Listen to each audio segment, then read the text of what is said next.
Hello viewers, আমি দেবাশিস ইতিহাস চর্চার ক্লাসে তোমাদের স্বাগত জানাই। আজকের ভিডিওতে আমার আলোচ্য বিষয় এসএলএসটি ডেমো ক্লাস।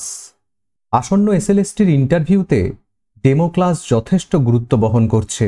এই ভিডিওতে আমি চেষ্টা করব ইতিহাসের একটি ডেমো ক্লাসের সামগ্রিক রূপরেখা দেবার। একটি ডেমো ক্লাসে মূলত যে বিষয়গুলি দেখা হবে তা হলো তুমি কিভাবে পড়াও, ইয়োর ওয়ে অফ টিচিং, কিভাবে তুমি ছাত্রদের মনোযোগ ধরে রাখবে, ক্লাসরুম এনগেজমেন্ট, তোমার বিষয় জ্ঞান এবং ভাষার ওপর দক্ষতা, command over subject matter and language, তুমি শিক্ষক হিসেবে কতটা আত্মবিশ্বাসী ও presentable, how confident and presentable are you as a teacher. ইন্টারভিউয়াররা মূলত এই চারটি বিষয়ের ওপর নজর রাখবেন বলে আমার মনে হয়। তাহলে একজন ইতিহাসের পরীক্ষার্থী হিসেবে ডেমো ক্লাসের জন্য আমরা কিভাবে প্রস্তুতি নেব? প্রথমেই প্রাচীন ভারত, সুলতানি ও মুঘল যুগের ভারত, আধুনিক ভারত ও আধুনিক ইউরোপের ইতিহাস, প্রতিটি সময় পর্ব থেকে অন্তত দুটি টপিক আমরা যেন তৈরি করে যাই। হ্যাঁ, এখানে একটি বিষয় এরকম হতেই পারে যে ইন্টারভিউয়াররা তাদের পছন্দ মতন কোনো একটি টপিক আমাদের দিতে পারেন। এবার সেই বিষয়ে যদি আমরা যথেষ্ট কনফিডেন্ট থাকি তাহলে আমরা স্বচ্ছন্দে সেই বিষয়টিই পড়াবো। আর যদি আমরা কনফিডেন্ট না থাকি তাহলে কিন্তু ইন্টারভিউয়ারদের আমরা খুব পরিষ্কারভাবেই জানাবো যে স্যার বা ম্যাম, আমি এই বিষয়টি পড়াতেই পারি কিন্তু আমি যথেষ্ট তৈরি নই এই টপিকটির ওপরে। এরপর ওনারা যদি বলেন যে ঠিক আছে, আপনি তাহলে কোন জায়গার ওপর স্বচ্ছন্দ সেই জায়গা বলুন, তো তখন কিন্তু আমরা যে টপিক তৈরি করে যাব সেই জায়গার কথা বলতে পারবো। আর সরাসরি যদি ওনারা বলেন যে আপনি আপনার পছন্দ মতন যে কোনো একটি টপিক পড়ান, তাহলে তো আমাদের জন্য বিষয়টি খুব সহজ হয়ে গেল। দ্বিতীয় যে বিষয়, আমরা চেষ্টা করব যে আমাদের টপিকগুলি যেন ষষ্ঠ থেকে দশম বা একাদশ দ্বাদশ শ্রেণীর সিলেবাসের অন্তর্ভুক্ত হয়। যারা নবম দশমের ইন্টারভিউয়ের জন্য আমরা তৈরি হচ্ছি তারা ষষ্ঠ থেকে দশম শ্রেণীর মধ্যে যে বিষয় ইতিহাসে আছে তার উপরেই চেষ্টা করব আমাদের টপিক ঠিক করার। আর নির্দিষ্টভাবে যারা 11-12-এর জন্য ইন্টারভিউ আমরা দিতে যাচ্ছি তারা তো ষষ্ঠ থেকে দশমের যে সিলেবাস তার উপরে টপিক ভাবনার মধ্যে রাখবই, এবং 11-12-এর যে বর্তমান সিলেবাস তার উপরেও কিন্তু একটি বা দুটি টপিক আমরা অবশ্যই ভেবে যাব। এরপর যে বিষয়টি সবচেয়ে গুরুত্বপূর্ণ তা হচ্ছে যে আমাদের টপিক যেন অবশ্যই ছোট বা প্রিসাইজ হয়। এমন কোনো টপিক বাছব না যেখানে অনেক বড় আলোচনার সুযোগ থাকে। চেষ্টা করব সেই নির্দিষ্ট টপিক যেন যথেষ্ট সহজ এবং যে ক্লাসের ছাত্রছাত্রীদের আমি পড়াতে যাচ্ছি তাদের উপযোগী হয় এবং তারা সহজেই সেটা বুঝতে পারে। এখানে কিন্তু ইন্টারভিউয়ারদের আমরা পড়াতে যাচ্ছি না, ফলে তাদেরকে আমরা ইমপ্রেসড করে দেব এমন একটা কঠিন, জটিল, খুব গভীর তাত্ত্বিক আলোচনা কিন্তু এই ডেমো ক্লাসের উদ্দেশ্য নয়। ডেমো ক্লাস নেওয়ার সময় আমাদের সবসময় মাথায় রাখতে হবে যে আমরা হয় 8-এর ছেলে মেয়েদের পড়াচ্ছি, বা ক্লাস 10-এর ছেলে মেয়েদের পড়াচ্ছি, বা 6-এর ছেলে মেয়েদের পড়াচ্ছি। ফলে যে ক্লাসের জন্য আমরা টপিক বেছে নেব তাদের উপযোগী, তারা যাতে সহজেই বুঝতে পারে সেই রকম সহজ সরল একটা টপিক যেন আমাদের মাথায় থাকে। এবং অবশ্যই সেই টপিকটি আকর্ষণীয় হতে হবে। যতটা আকর্ষণীয় হবে আমরা কিন্তু ক্লাসে ছেলে মেয়েদের অ্যাটেনশনকেও ধরে রাখতে পারবো সহজেই। আর শেষ যে বিষয়টি তা হচ্ছে 5-7 মিনিটের মধ্যে আমাদের নির্দিষ্ট যে টপিক তা যেন শেষ হয় সেটিও আমাদের মাথায় রাখতে হবে। ফলে আমরা এই যে বিভিন্ন যুগের উপর থেকে দুটি করে যে টপিক ঠিক করব এমনভাবে তা ডিজাইন করব যাতে সেটি 5 মিনিট বা বড়জোর 10 মিনিটের মধ্যে শেষ হয়ে যায়। ওকে, এইবার এই 5-7 মিনিটের মধ্যে একটি টপিককে শেষ করার জন্য একটি ডেমো ক্লাসের স্ট্রাকচার কেমন হওয়া উচিত তার একটি ধারণা আমি তোমাদের দেওয়ার চেষ্টা করি। এখানে দেখো, একটি টেবিলের মাধ্যমে আমি বিষয়টিকে উপস্থাপন করার এখানে চেষ্টা করেছি। এমন নয় যে এর কোনো সুনির্দিষ্ট ছক আছে, কিন্তু আমরা সবাই বিএড ট্রেনিং করেছি, সেখানে আমাদের শেখানো হয়েছে যে একটি বিদ্যালয় স্তরের আইডিয়াল ক্লাসের জন্য সম্পূর্ণ যে ক্লাসের সময় তাকে আমরা কিভাবে ইউটিলাইজ করব। তো একটি 5-7 মিনিটের যে ডেমো ক্লাস সেই ক্লাসটাকেও যখন আমরা ভাববো তারও কিন্তু বিভিন্ন সেগমেন্টে যে সময় এবং সেই সময় অনুযায়ী কোন কোন ধাপে আমাদের কি করণীয় তার একটা ব্লুপ্রিন্ট বা আউটলাইন যদি আমাদের মাথায় থাকে, তাহলে সহজেই আমরা এই 5-7 মিনিটের মধ্যে কিন্তু ক্লাসকে ডিজাইন করতে পারবো। তো দেখো, প্রথমেই হচ্ছে ইন্ট্রোডাকশন বা ভূমিকা। এর জন্য আমরা 1 মিনিট সময় নেব। কিরকম ব্যাপারটা? মনে করো যে আমরা যখন কোনো একটা ক্লাসে যাচ্ছি, হয়তো ক্লাস 7 বা ক্লাস 8-এ আমরা প্রবেশ করলাম, ছেলেমেয়েরা ক্লাসের মধ্যে বসে আছে, গিয়েই তো আমরা পড়ানো শুরু করি না। আমরা গিয়ে বলি যে গুড মর্নিং স্টুডেন্টস বা গুড আফটারনুন, ছেলেমেয়েরাও কিন্তু তাই বলে, গুড মর্নিং স্যার। এই যে একটা অভিবাদন পর্ব সেটা আসবে, এবং তারপর হচ্ছে যে বিষয়ে আমি ক্লাস নেব তার একটি সংক্ষিপ্ত ভূমিকা আমাকে দিতে হবে, এবং চেষ্টা করতে হবে এই ডেমো ক্লাসে এই বিষয়টা 1 মিনিটের মধ্যে রাখতে। এরপর যে বিষয়টি তা হচ্ছে প্রিভিয়াস নলেজ বা পূর্ব জ্ঞান যাচাই। যে টপিকই আমরা শুরু করি না কেন, সেই বিষয়কে আমরা চেষ্টা করব তাদের প্রিভিয়াস নলেজ দিয়ে লিঙ্ক করতে, এবং সেই লিঙ্ক করার জন্য আমরা অবশ্যই 1টি বা 2টি প্রশ্ন তাদের দিকে ছুড়ে দেব, এবং তাদের থেকে উত্তর নিয়েই কিন্তু আমরা নির্দিষ্ট টপিকের মধ্যে প্রবেশ করার চেষ্টা করব। এরপর যে মূল বিষয় তা হচ্ছে প্রেজেন্টেশন বা পাঠ উপস্থাপন। এর জন্য আমরা 3-4 মিনিট সময় নেব। মানে মূল যে টপিকটি, সেই টপিকটিকে আমরা খুব সহজ ভাষায় ব্যাখ্যা করার চেষ্টা করব। যদি ক্লাস 6-এর কোনো ডেমো ক্লাস আমরা করাই, তাহলে মনে রাখতে হবে আমাদের সামনে ক্লাস 6-এর ছোট ছোট ছেলেমেয়েরা বসে আছে। তাদের যে বৌদ্ধিক স্তর, সেই স্তরে আমাদের কিন্তু নামতে হবে, ভাষার ব্যবহারও আমাদের সেরকম করতে হবে। যদি ক্লাস 8-এর ছেলেমেয়েদের পড়াই, সেক্ষেত্রে আমাদের তাদের বৌদ্ধিক স্তরের কথা চিন্তা করতে হবে। আবার 11-12-এর ছেলেমেয়েদের যদি আমরা পড়াই, সেক্ষেত্রে কিন্তু তাদের বয়সকে আমাদের বিবেচনা করতে হবে। চেষ্টা করতে হবে যে টপিকটা আমি পড়াচ্ছি সেখানে যদি চার্ট বা ডায়াগ্রাম বা মানচিত্র ব্যবহার করা যায়, কারণ এই ধরনের চার্ট, ডায়াগ্রাম, ম্যাপ যদি আমরা ইউজ করি, তাহলে ছেলে মেয়েদের অ্যাটেনশন অনেক বেশি থাকে, এবং পড়ানোর মাঝে যদি বাস্তবসম্মত ও রেলিভেন্ট এক্সাম্পল দেওয়া যায়, সেটাও কিন্তু খুব ফ্রুটফুল হয়। তো 3-4 মিনিটের মধ্যে মূল টপিকটা যখন আমরা ডেলিভার করব, বা এই আলোচনা চলতে চলতেই আমরা যেটা করতে পারি যে ছেলে মেয়েদের ইন্টারাকশন, তাদেরকে অংশগ্রহণ করাতে হবে, ঠিক আছে? এবং এর জন্য আমরা মোটামুটি 1 মিনিট সময় ভাবনার মধ্যে রাখব। এবং সর্বশেষ ধাপ হচ্ছে, তোমরা দেখো, কনক্লুশন অ্যান্ড রিক্যাপ, উপসংহার ও পুনরাবৃত্তি। এর জন্য 30 সেকেন্ড, মানে যে বিষয়টা আমরা পড়ালাম সেই বিষয়ের মূল মূল পয়েন্টগুলো আমরা আরেকবার বলার চেষ্টা করব, এবং পরবর্তী ক্লাস আমাদের কিসের উপর হতে চলেছে তার একটা ইঙ্গিত আমরা দেওয়ার চেষ্টা করব। এখানে একটা গুরুত্বপূর্ণ কথা তোমাদের বলে রাখি, এই যে টাইম বাউন্ড বা সময় বেঁধে আমি দেওয়ার চেষ্টা করলাম এই ছকের মধ্যে, এইটা হয়তো তোমরা মাথায় রাখলে, তোমরা অনেকেই আমাকে ভালোবাসো, ভরসা করো, আমাকে অনুসরণ করো। এবার সত্যি সত্যি তোমরা ইন্টারভিউতে যখন ডেমো ক্লাস দিতে গেলে তোমাদের মাথায় ঘুরছে যে দেবাশিস স্যার বলেছেন ভূমিকা 1 মিনিট, পূর্ব জ্ঞান যাচাই 30 সেকেন্ড, পাঠ উপস্থাপন 3-4 মিনিট, ফলে আমাকে এর মধ্যেই থাকতে হবে। এরকম কিন্তু কোনো বিষয় না। মোটামুটি তোমরা এই সময়টাকে মাথায় রেখে যে ক্লাসগুলো ভেবে যাবে, সেই ক্লাস নেওয়ার সময় যতই টাইম বাউন্ড থাক, কোনো মতেই কিন্তু তাড়াহুড়ো করা চলবে না। খুব আরামে সাবলীলভাবে তোমাদের কিন্তু পাঠটা এগিয়ে নিয়ে যেতে হবে। তোমরা ভেবো না যে ইন্টারভিউয়াররা তোমাদের 5 মিনিট, 7 মিনিট, 10 মিনিট সময় দেবেন, আমার অন্তত তা মনে হয় না। কিন্তু 2 মিনিট সময় পাও, 3 মিনিট সময় পাও, যতটুকুই তোমরা সময় পাও, একদম স্বচ্ছন্দে সাবলীলভাবে যেভাবে পড়ানো উচিত একটি ক্লাসে সেভাবেই তোমরা পড়াতে থাকবে। শেষ করার কোনো তাড়া বা নেক্সট স্টেজে যাওয়ার তাড়া, পূর্বজ্ঞান যাচাই হলো কিনা দেখি, আচ্ছা পার্টিসিপেশন কি হলো কিনা, ওরকম কিছু না। স্পন্টিনিয়াস যেটা হতে চাইবে সেইভাবেই তোমরা এগোতে থাকবে। তার মধ্যে দিয়ে কিন্তু ওনারা তোমাদের জাজ করে নেবেন। অনেক সময় 2 মিনিটেও তোমাদের জাজ করতে পারেন। আবার এমনও হতে পারে কোনো কোনো বোর্ডে যে 5 মিনিট শুনলেন, 6 মিনিট শুনলেন, আবার কোথাও হয়তো 1 মিনিট শোনার পরেও বললেন যে ঠিক আছে চলে আসুন। তো এতে ঘাবড়ে যাওয়ার কিছু নেই। কারো কাছ থেকে হয়তো 3 মিনিট শুনেছে, কারো কাছ থেকে 2 মিনিট, কোনো বন্ধু তোমার, তার কাছে হয়তো ক্লাস 5 মিনিট শোনা হয়েছে। এটা দিয়েও কিন্তু কোনো আমরা অনুমান করতে পারবো না যে তারটা ভালো লেগেছে বলে বেশি শুনেছে, আমারটা খারাপ লেগেছে বলে আমারটা 1 মিনিট শুনেছে।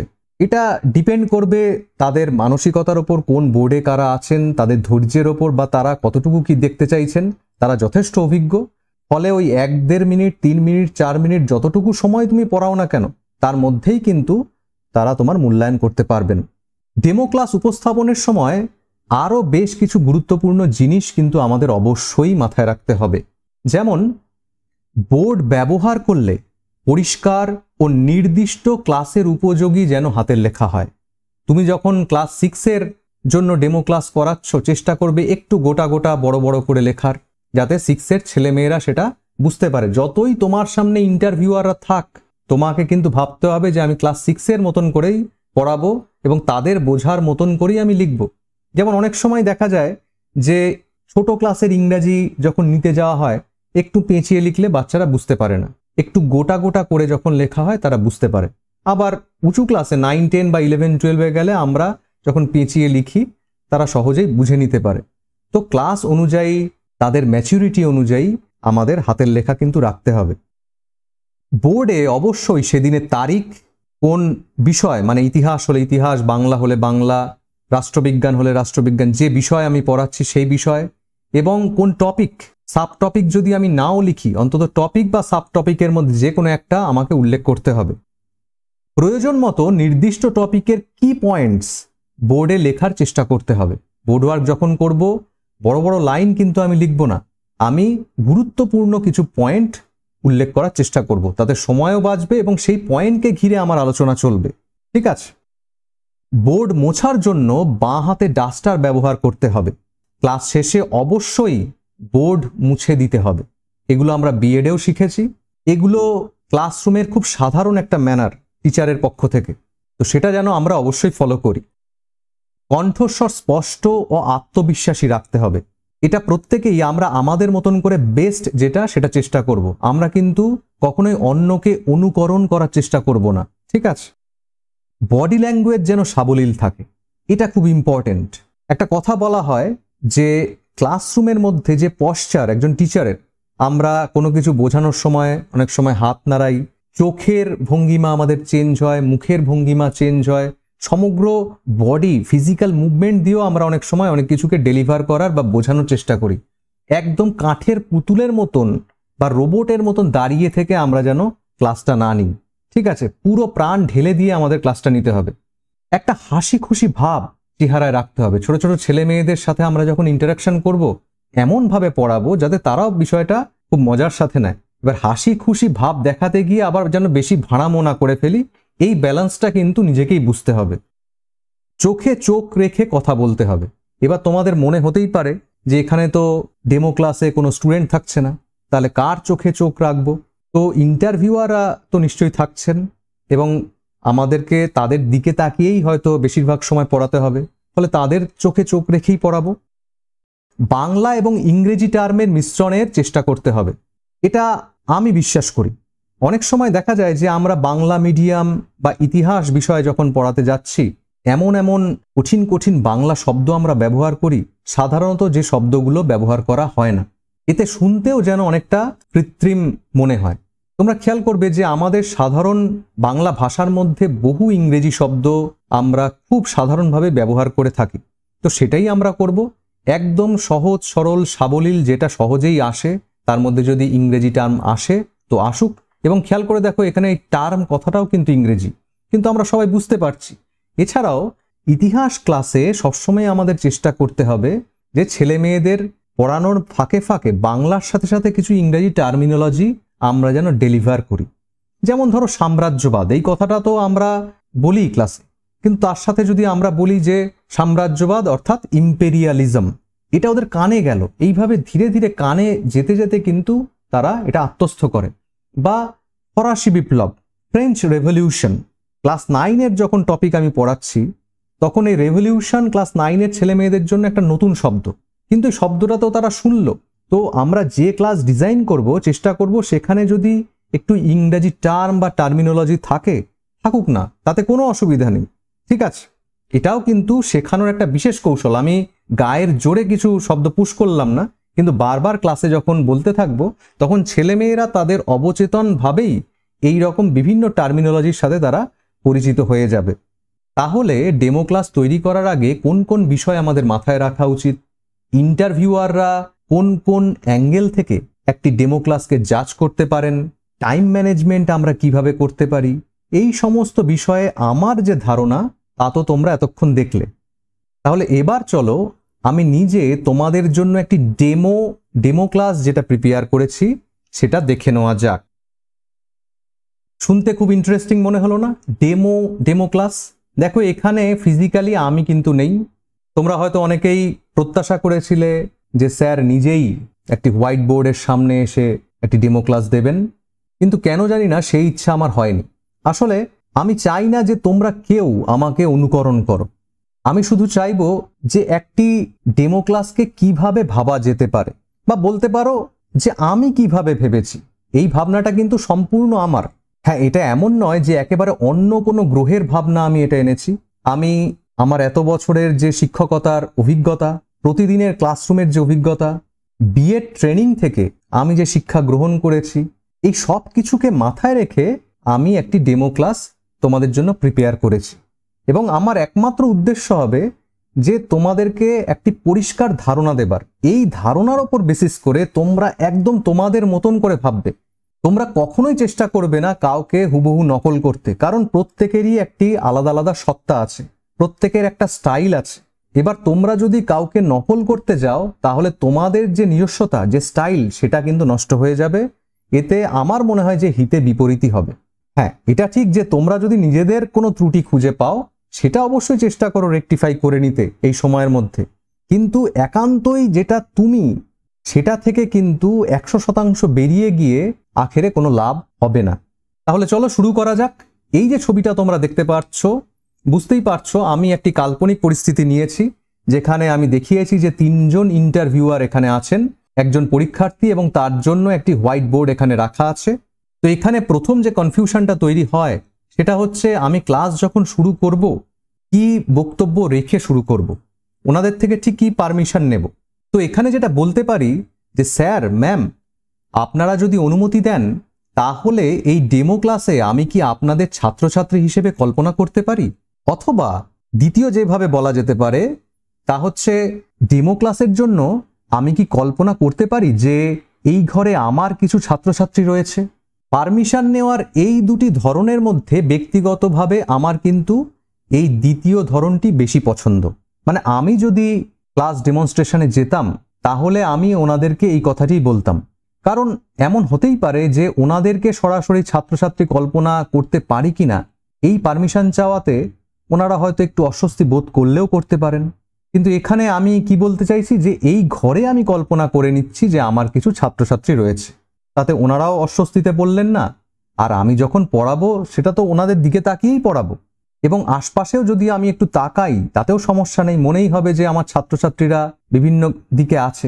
ঠিক আছে, তো এই পারমিশন চাওয়ার পর খুব ন্যাচারালি ওনারা যেটা বলবেন যে হ্যাঁ, আপনি আপনার ক্লাস শুরু করুন, আমাদের কোনো অসুবিধা নেই। তো এর পরবর্তী যে 5-7 মিনিট আমাদের উচিত হবে একদম ভুলে যাওয়া যে আমরা ইন্টারভিউ দিচ্ছি বা ইন্টারভিউ বোর্ডে ডেমো ক্লাস নিচ্ছি। একদম আমাদের চেতনাকে এই স্তরে নিয়ে যাব যে আমাদের সামনে যে ক্লাসের জন্য আমি ডেমো ক্লাস প্রিপেয়ার করেছি সেই ক্লাসের ছোট ছোট ছেলেমেয়েরা বসে আছে। তাহলে কাজটা কিন্তু একদম সহজ হবে। তো প্রথমেই কি বলবো, গুড মর্নিং এভরিওয়ান, অথবা গুড মর্নিং ডিয়ার স্টুডেন্টস।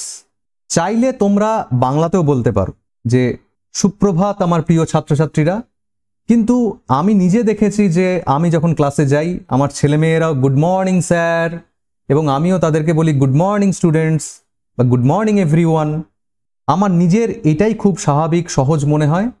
তাই আমি যদি ডেমো ক্লাসে যেতাম আমি এটাই বলতাম। আমি ইংরেজিতে কেন বলছি বা শুরুতে ইংরেজিতে বললে তারপরেও আমাকে ইংরেজিতে বলতে হবে এরকম কিন্তু কোনো মানে নেই। তো চলো এবার আমরা ক্লাসটাকে কল্পনা করি। এই যে গুড মর্নিং, এই অভিবাদন জানানোর পর জেনারেলি স্টুডেন্টরাও গুড মর্নিং স্যার এইরকম একটা রিয়াকশান তারা দেয়। তো আমাকে ওই রকম একটা মুখভঙ্গি রাখতে হবে যে স্টুডেন্টরা যেন আমাকে সেই রকমই রিয়াকশান দিয়েছে, এবং তখন আমাকে বলতে হবে যে আচ্ছা তোমরা সবাই শান্ত হয়ে বসো। এই কথাটা বলার ইমিডিয়েট সাথে সাথেই আমাকে সেই দিন যেদিন আমি এই ক্লাসটা নিচ্ছি, এখানে আমি একটা কাল্পনিক তারিখ নিয়েছি, সেই তারিখটা লিখতে হবে শ্রেণী সপ্তম, মানে আমি ক্লাস 7-এর জন্য একটা ক্লাস এখানে ডিজাইন করেছি এবং বিষয় হচ্ছে ইতিহাস। এই 3টে বিষয় পরপর আমাকে এখানে লিখতে হবে। লেখার পর আমি বলবো যে আজকে আমরা দিল্লির সুলতানদের মধ্যে এমন একজন শাসক সম্পর্কে জানব যাকে ইতিহাসে সবচেয়ে জ্ঞানী বোকা, দ্য ওয়াইজেস্ট ফুল বলা হয়। এই যে সবচেয়ে জ্ঞানী বোকা, এই কথাটা যখন আমি বলবো যে ইতিহাসে একজনকে সবচেয়ে জ্ঞানী বোকা বলা হয় একজন শাসককে, এইটা ছেলে মেয়েদের কানে গেলেই ওরা কিন্তু একটু অ্যালার্ট হয়ে যাবে যে আরে সবচেয়ে জ্ঞানী বোকা কাকে বলা হয়। মানে একটা কৌতূহল তৈরি করলাম প্রথম লাইন বলেই, বা তোমরা বলতে পারো অন্তত চেষ্টা করলাম। তাহলে প্রশ্ন হচ্ছে একজন শাসককে কেন এমন বলা হলো? কি জানতে ইচ্ছে করছে? তো ন্যাচারালি স্টুডেন্টরা কি ফিডব্যাক দেবে যে তাদের জানতে ইচ্ছা করছে। তো সেই রকম আমি একটা রিয়াকশন কিন্তু আমার চেহারার মধ্যে আনবো এবং তারপর বলবো আসলে সেই শাসকের মাথায় অনেক ভালো ভালো আইডিয়া আসতো, কিন্তু তিনি সঠিকভাবে সেই কাজগুলো করতে ব্যর্থ হয়েছিলেন। সেই শাসকের এই রকমই একটি কাজ আমরা আজকের ক্লাসে জানব। আচ্ছা, তার আগে দেখি তো তোমাদের মনে আছে নাকি খলজি বংশের পর দিল্লিতে কোন বংশের শাসন শুরু হয়েছিল? তো আমি ধরেই নেব যে স্টুডেন্টরা একদম সঠিক উত্তর তারা দিয়েছে, মানে আমি একটু হাসি হাসি মুখ রেখে মাথা নাড়ব, নেড়ে তারপরে বলবো ঠিক বলেছ, তুগলক বংশ। মানে আমি যেন সঠিক উত্তর ছেলে মেয়েদের কাছ থেকে রেসপন্স হিসেবে পেয়ে গেছি। এরপর আরেকটি প্রশ্ন রাখব, আর দাস বংশ খলজি বংশের শাসকদের রাজধানী কোথায় ছিল মনে আছে? প্রশ্নটা খুব সহজ, ছেলেমেয়েরা ন্যাচারালি এটা পারবে এবং দেখা যাবে যে অনেকেই এর উত্তর দেওয়ার চেষ্টা করছে বা উত্তর দিয়ে দিয়েছে। তো আমি তখন অ্যাপ্রিসিয়েট করে বলবো ভেরি গুড, একদম ঠিক, দিল্লিতে। তো আমরা সবাই বিএডে পড়েছি যে ছোট ছোট ছেলে মেয়েদের এইরকম অ্যাপ্রিসিয়েশন, ঠিক বলেছ, ভেরি গুড, এগুলো বললে তারা প্রচণ্ড খুশি হয়, রিওয়ার্ডেড ফিল করে এবং তাদের ক্লাসের প্রতি যে মনোযোগ, সেই মনোযোগটাও কিন্তু থাকে। আমি যদি কোনো রিয়াকশন না দিই তাহলে কিন্তু তারা একটু হতোদ্যম হয়ে পড়বে, অনুৎসাহিত হয়ে পড়বে। ঠিক আছে? তো এই দুটি প্রশ্ন এবং তার উত্তরের সূত্র ধরে আমি এবার বলবো যে তোমরা জানো তুগলক বংশের শাসক মোহাম্মদ বিন তুগলক সিংহাসনে বসার পরেই ভাবলেন তার রাজধানীকে দিল্লি থেকে অনেকটা দূরে সরিয়ে দেবেন। তাহলে এই কথাটা বলার পরেই আমি বোর্ডে আজকের যে বিষয় সেটা লিখব এবং বলবো যে তোমরা নিশ্চয়ই বুঝতে পারছো আজকের বিষয় মোহাম্মদ বিন তুগলকের রাজধানী স্থানান্তর। এবং সাথে সাথে বলবো কি নিশ্চয়ই তোমরা বুঝে গেছো যে শুরুতেই কোন শাসকের সম্পর্কে ওই কথা বলেছিলাম। তো ছাত্রছাত্রীর উদ্দেশ্যে যখন এই প্রশ্নটি রাখবো তখন কিন্তু ওরা ন্যাচারাল রিয়াকশন দেবে যে হ্যাঁ স্যার বুঝতে পেরেছি। তো তখন আমি বলবো যে কেন বলেছিলাম চলো সেটাই এবার জেনে নেব। এইবার ছাত্রছাত্রীদের উদ্দেশ্যে আমি বলবো যে প্রথমে আমরা একটি মানচিত্র দেখে নিই, ঠিক কোথায় উনি রাজধানী সরিয়ে নিয়েছিলেন। তো এই কথা বলতে বলতেই আমি ভারতবর্ষের মানচিত্রের মোটামুটি একটা আউটলাইন কিন্তু এই বোর্ডে এঁকে ফেলব। তো এই রকম একটা আউটলাইন যাতে আমি খুব সহজেই আঁকতে পারি তার একটা প্র্যাকটিস কিন্তু আমাকে রাখতে হবে। ঠিক আছে? তো এই আউটলাইন করার পরে আমি বলবো যে এই হচ্ছে দিল্লি, রাজধানী ছিল দাস বংশের শাসকদের, খলজি বংশের শাসকদের, তাই না? তো মোহাম্মদ বিন তুগলক যেটা করলেন যে উনি রাজধানীকে সরিয়ে নিয়ে গিয়ে এই দক্ষিণ ভারতে এই রকম জায়গায় আর একটি নতুন রাজধানী করলেন। তো এই জায়গার নাম কি? এই জায়গার নাম হচ্ছে দেবগিরি। এখন যে মহারাষ্ট্র, সেই মহারাষ্ট্রে কিন্তু এই দেবগিরি অবস্থিত। তো মোহাম্মদ বিন তুগলক উনি রাজধানী এই দেবগিরিতে সরিয়ে নেবার পর এই দেবগিরির নাম কিন্তু বদলে দিয়েছিলেন। এটা আমাদের মনে রাখতেই হবে। কি নাম রেখেছিলেন? নাম রেখেছিলেন দৌলতাবাদ। মনে থাকবে তো? মোহাম্মদ বিন তুগলক দিল্লি থেকে রাজধানী সরিয়ে নিয়ে গিয়েছিলেন এই দৌলতাবাদে। আর এই রাজধানী সরানোর কাজ উনি কোন সময় করেছিলেন চলো এটাও আমরা একটু জেনে নিই। এটা করেছিলেন উনি 1326-27 খ্রিস্টাব্দে। তোমরা মনে রেখো যে 1325 খ্রিস্টাব্দে উনি সিংহাসনে বসেন এবং তারপরেই উনি 26-27 খ্রিস্টাব্দ নাগাদ এই রাজধানী সরানোর সিদ্ধান্ত নিয়েছিলেন। ঠিক আছে? এবার কথা হচ্ছে যে হঠাৎ করে উনি কেন এরকম সিদ্ধান্ত নিলেন, মানে ওনার রাজধানী পরিবর্তনের কারণ কি ছিল। তো এর প্রথম কারণ হচ্ছে এই যে দৌলতাবাদ তোমরা মানচিত্রে দেখতে পাচ্ছ, দেখো এটা কিন্তু ওনার যে সাম্রাজ্য, এই সাম্রাজ্যের অনেকটা মাঝামাঝি জায়গায় অবস্থিত ছিল। এই যে দিল্লি অনেকটা উত্তর দিকে, ফলে এই দিল্লি থেকে এই যে দক্ষিণ ভারতের নতুন নতুন জায়গাগুলো, সেই জায়গাগুলোর ওপর কন্ট্রোল রাখা বেশ কষ্টকর হচ্ছিল। তাই উনি ভাবলেন যে ওনার সাম্রাজ্যের মোটামুটি মাঝামাঝি জায়গায় যদি উনি রাজধানীকে নিয়ে আসতে পারেন, তাহলে উত্তর ভারত এবং দক্ষিণ ভারতকে সমানভাবে উনি কন্ট্রোল করতে পারবেন। এটা একটা কারণ। দ্বিতীয় আর একটি গুরুত্বপূর্ণ কারণ হচ্ছে নিরাপত্তা। আমরা এর আগেই পড়েছি যে মঙ্গলরা বারবার এই দিক থেকে দিল্লিতে আক্রমণ করত। এতে রাজধানী দিল্লি মাঝে মাঝেই খুব সমস্যার মধ্যে পড়ে যেত, কাজকর্মেরও খুব সমস্যা হতো। তো মোহাম্মদ বিন তুগলক ভাবলেন যে রাজধানীকে যদি আরও সরিয়ে দক্ষিণের দিকে নিয়ে যাওয়া যায়, তাহলে তো মঙ্গলরা চট করে ওনার রাজধানী আক্রমণ করতে পারবেন না। তো দ্বিতীয় ভাবনা থেকেও উনি ওনার রাজধানী দিল্লি থেকে দৌলতাবাদে নিয়ে গিয়েছিলেন বলে মনে করা হয়। আর তৃতীয় যে কারণ, তা হচ্ছে দক্ষিণে মুসলিম আধিপত্য।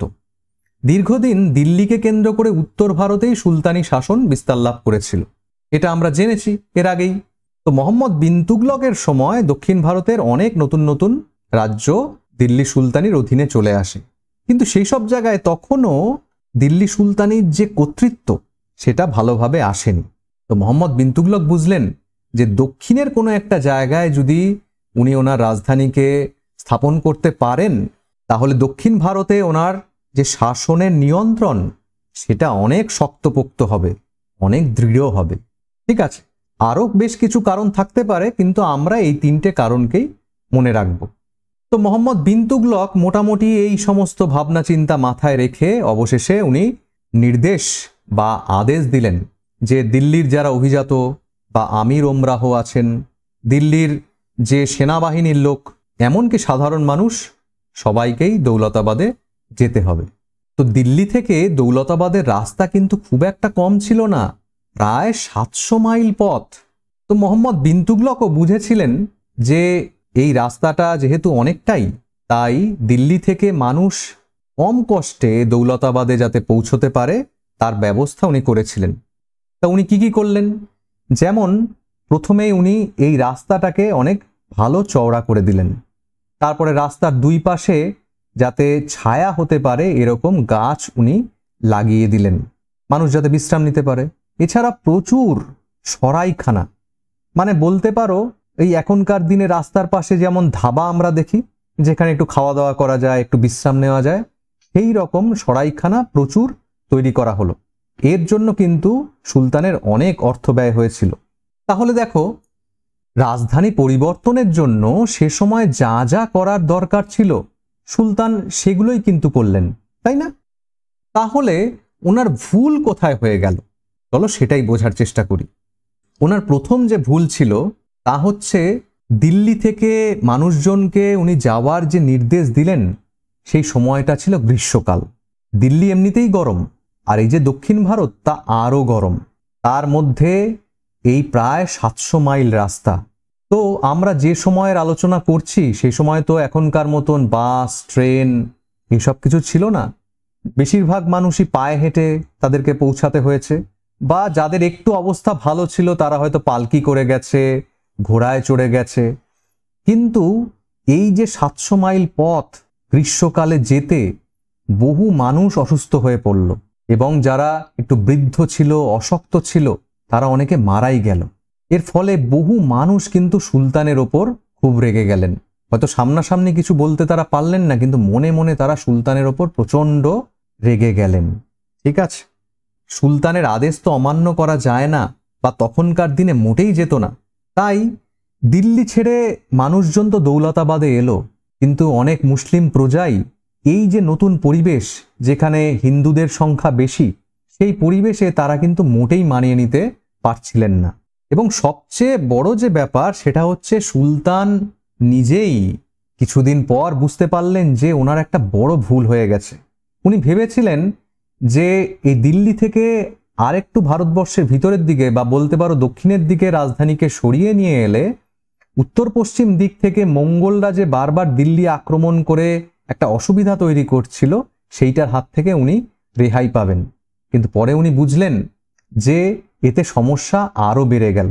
কারণ তোমরা মনে রাখবে, এই যে উত্তর পশ্চিম দিক, এটা ছিল বিদেশি শত্রুর বা বিদেশি শক্তির ভারতবর্ষে ঢোকার একটা দরজা। তো তার কাছাকাছি থেকে তাদেরকে বাধা দেওয়া যতটা সহজ, অনেকটা ভিতরে চলে গেলে কিন্তু সমস্যা আরো বেড়ে যায়। এবং সেটা যখন মোহাম্মদ বিন তুগলক বুঝতে পারলেন, তখন উনি আর দেরি করলেন না। উনি আবার সবাইকে নির্দেশ দিলেন যে দিল্লিতেই ফিরে যেতে হবে এবং দিল্লিই হবে ওনার রাজধানী। এর ফলে মোটামুটি 8-9 বছর পর, মানে 1335 থেকে 37 খ্রিস্টাব্দ নাগাদ দিল্লি ফিরে যাওয়ার নির্দেশ দিলেন মোহাম্মদ বিন তুগলক। তাহলে আমরা কি দেখলাম? সুলতানের পরিকল্পনা হয়তো খুব একটা ভুল ছিল না। এই যে কারণগুলো আমরা দেখলাম, তা থেকে মনে হলো যে উনি হয়তো ঠিক সিদ্ধান্তই নিয়েছিলেন। কিন্তু যেটা দেখা গেল যে এই পরিকল্পনাটি খুব একটা প্র্যাকটিক্যাল ছিল না, বাস্তবসম্মত ছিল না, বা পরিকল্পনাটাকে সাকসেসফুল করানোর জন্য বা সফল করানোর জন্য উনি যে স্টেপটা নিলেন সেটাও খুব একটা কিন্তু সঠিক ছিল না। এবং নিজেও পরে বুঝতে পারলেন যে ওনার ভুল হয়ে গেছে। এর ফলে অযথাই অনেকগুলো টাকা পয়সা নষ্ট হলো, সাধারণ মানুষদের অযথাই উনি হয়রান করলেন। এতে কি হলো? সুলতানের যে গ্রহণযোগ্যতা, সেই গ্রহণযোগ্যতা কিন্তু অনেকটাই নষ্ট হলো। তাহলে এই আলোচনা থেকে নিশ্চয়ই তোমরা বুঝতে পারলে যে মোহাম্মদ বিন তুগলক হঠাৎ করে দিল্লি থেকে দৌলতাবাদে যাবার সিদ্ধান্ত কেন নিয়েছিলেন এবং তারপর উনি আবার ফিরে যাবারই বা সিদ্ধান্ত নিলেন কেন। আচ্ছা, তোমরা সুলতানের জায়গায় যদি থাকতে তাহলে তোমরা কি সিদ্ধান্ত নিতে? এইটা তোমরা একটু ভেবে আসবে। পরের দিনের ক্লাসে শুনবো তোমাদের ভাবনা কেমন। আর পরের দিন আমরা মোহাম্মদ বিন তুগলকের প্রতীকী মুদ্রা বা টোকেন কারেন্সি চালু করার ঘটনাটিও জানব। সেটিও কিন্তু খুব ইন্টারেস্টিং। এবং ওই প্রতীকী মুদ্রা চালু করার ইতিহাস যখন তোমরা জানবে, তখন তোমরা আরও ভালোভাবে বুঝতে পারবে যে কেন ইতিহাসে মোহাম্মদ বিন তুগলককে সবচেয়ে জ্ঞানী বোকা বা দ্য ওয়াইজেস্ট ফুল বলা হয়। তাহলে আজকের ক্লাস এখানেই শেষ করছি। Thank you all. তো এই ছিল আমার ডেমো ক্লাস। আমি চেষ্টা করলাম তোমাদের একটি ডেমো ক্লাসের সামগ্রিক ধারণা দেবার। এই ভাবনা চিন্তা একান্তই আমার এই ভাবনা চিন্তার সাথে তোমরা সহমত নাও পোষণ করতে পারো। তোমাদের ডিফারেন্ট ওপিনিয়ন থাকতেই পারে এবং সেটাই খুব স্বাভাবিক। তো আমি আশা করব যে এই ডেমো ক্লাসের ভিডিওটি থেকে নিশ্চয়ই তোমরা কিছু ইতিবাচক দিক খুঁজে পাবে, যেটি অবশ্যই তোমাদের দিশা হিসেবে কাজ করবে আগামীর ইন্টারভিউতে নিজেদেরকে প্রস্তুত করার জন্য। আজ তাহলে এখানেই শেষ করছি। দেখা হচ্ছে নেক্সট ভিডিওতে নতুন কোনো টপিকের সাথে। বাই।